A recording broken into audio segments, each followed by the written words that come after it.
لا يقلق من كان له اب فكيف يقلق من كان له رب.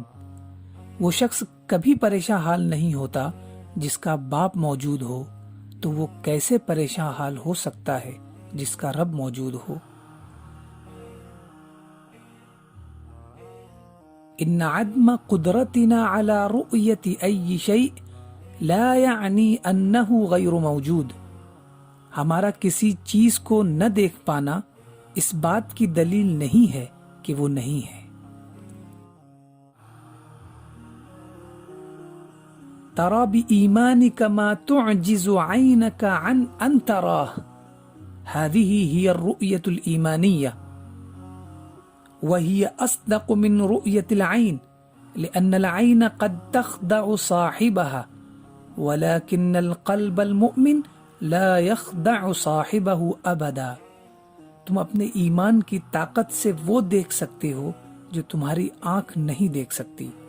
اسی کو ایمانی بصیرت کہتے ہیں، اور یہ آنکھ کی بصارت سے زیادہ سچی ہوتی ہے، کیونکہ آنکھ کبھی آنکھ والے کو دھوکہ دے سکتی ہے، لیکن مومن کا دل اس کو کبھی دھوکہ نہیں دے سکتا.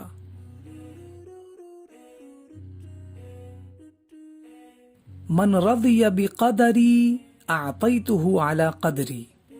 اللہ تعالیٰ کے فرمان کا مطلب ہے جو میری تقدیر پر راضی ہو گیا میں اس کو اپنی مقدار کے حساب سے عطا کروں گا.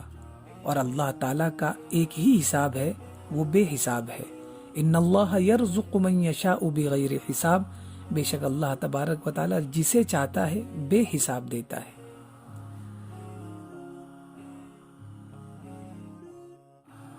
المباحات بالکرامۃ تضیعها فمن تظاہر بالکرامۃ لیس لہ کرامہ. اللہ تعالیٰ کی جانب سے ملی کرامت پر فخر کرنے سے وہ ضائع ہو جاتی ہے، لہٰذا جو بھی کرامت کا مظاہرہ کرے گا اس کے لیے کوئی کرامت و عزت نہیں.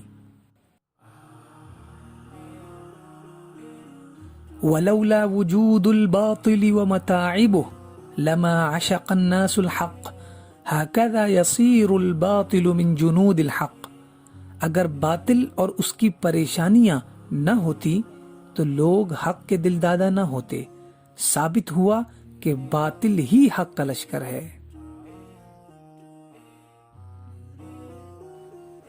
لا يرفع القضاء حتى يرضى به.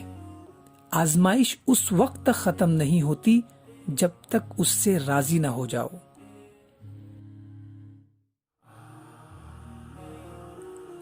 لو ان البلاء قرین المعصیہ مبتلی الانبیاء.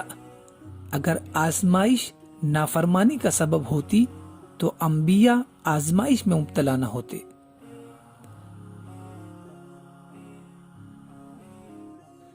بین کل خیر و خیر مسافت مرہقہ تسمى الابتلاء ملیئۃ بالاجر لمن یصبر ویحتسب.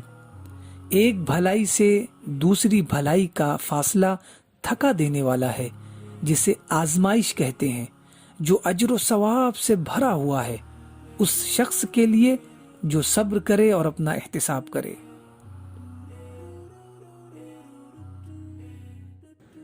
الحرام يبقى حراما حتى لو كان الجميع يفعله.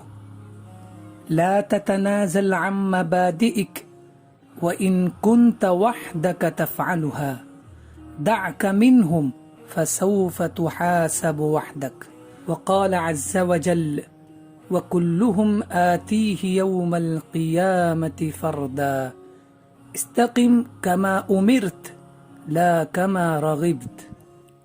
حرام حرام ہی رہے گا اگرچہ سب اسے کرتے ہوں.